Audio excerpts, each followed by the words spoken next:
वो पीडीपी वाले तो एक सेकंड, आप पीडीपी वाले किस मुंह से ये बात करते हैं?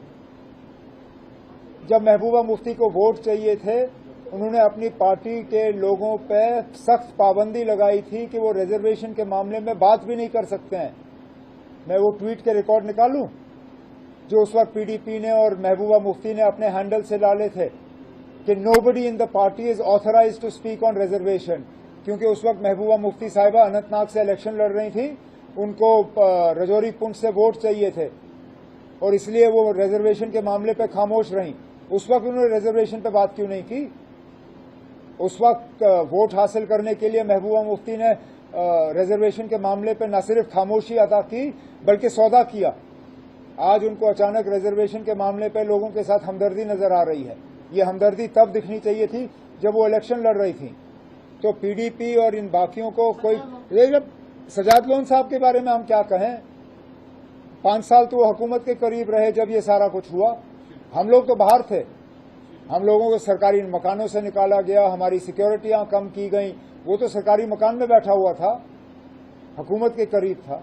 उस वक्त उन्होंने रिजर्वेशन के खिलाफ बात क्यों नहीं की? लेकिन अब अगर मुझे वक्त जाया करना होता, मैं 6 महीने और देता सब कमेटी को, आप क्या करते?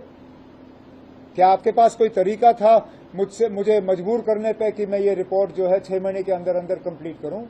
कितनी कमेटियां हैं इस मुल्क में जिन्होंने वक्त के अंदर जो है अपनी रिपोर्ट तैयार की? आमतौर पे कमेटी बनती है 6 महीने करते करते सालों साल निकल जाते हैं। ये शायद पहली मर्तबा ऐसी बात की होगी कि कमेटी को 6 महीने दी गई और 6 महीने के अंदर अंदर उन्होंने अपना काम मुकम्मल किया। लेकिन रिपोर्ट को उसके बाद लॉ डिपार्टमेंट को एग्जामिन करना ही पड़ता है। आप इस प्रोसेस को हाईजैक नहीं कर सकते हो। It's a legal document, it requires legal examination. Cabinet ने इस रिपोर्ट को एक्सेप्ट करके लॉ डिपार्टमेंट को भेजा हुआ एग्जामिनेशन के लिए, अपने कमेंट्स के लिए। The report has come, we have taken the report, it has been sent to the law department now for comments. Law departments के कमेंट्स आके कैबिनेट इस पे बहस करेगी और अगला कदम वहां से लिया जाएगा। वो ना आप छोड़ दीजिए। 8 महीने हो गए अब आपको कुर्सी संभाले हुए हैं, कितना आप अभी तक लोगों के एक्सेप्ट? मैं 8 महीने, 10 महीने, साल, 2 साल, 3 साल नहीं गिनता हूं। अब लोगों ने हमें 5 साल दिए, ये सवाल आप हमें 5 साल के बाद करिए।